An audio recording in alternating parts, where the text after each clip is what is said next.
Scientifically আমাদের টিনেজাররা অ্যাডাল্টদের মতো করে ডিসিশন নিতে পারে না।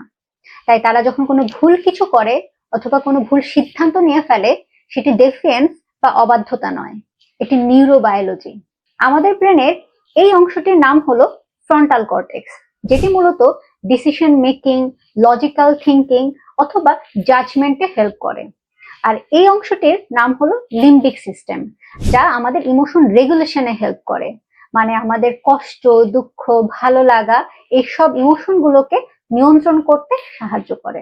গবেষণায় দেখা গিয়েছে একজন পূর্ণবয়স্ক মানুষের ফ্রন্টাল কর্টেক্স ডেভেলপমেন্টের জন্য প্রায় 25 বছর পর্যন্ত সময় লেগে যেতে পারে, যেখানে লিম্বিক সিস্টেমের ডেভেলপমেন্ট হয়ে যায় অনেক আগেই। তাই আমাদের টিনেজার অথবা অ্যাডোলেসেন্টরা একটু আবেগী অথবা ইমোশনাল হয়ে থাকে। তারা আবেগকে খুব গভীরভাবে অনুভব করতে পারে এবং তাদের আবেগের বহিঃপ্রকাশ ঘটাতে পারে, কিন্তু একজন অ্যাডাল্টের মতো করে তারা এটি ভাবতে পারে না বা বোঝে না কোথায় কোন আবেগটি দেখানো উচিত, কখন কোন আবেগটি নিয়ন্ত্রণ করা উচিত। এবং এর কারণ হলো ফুললি ডেভেলপড লিম্বিক সিস্টেম এবং আন্ডার ডেভেলপড ফ্রন্টাল কর্টেক্স।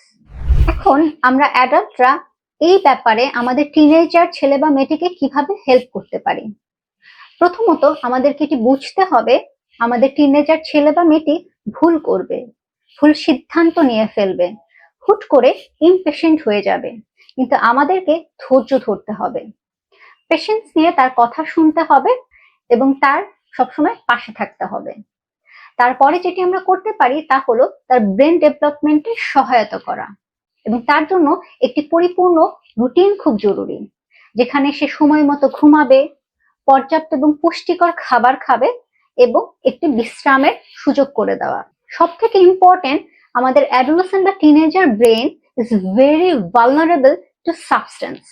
তাই আমাদের সন্তানরা যেন কোনো নেশা জাতীয় পদার্থের সাথে আসক্ত না হয়ে যায়, সেটি খুব গুরুত্ব সহকারে দেখতে হবে। তারপরে যেটি করতে হবে তা হলো আপনার সন্তানকে সময় দিন, তাকে বুঝুন এবং সঠিক গাইডেন্স দিয়ে তার পাশে থাকুন।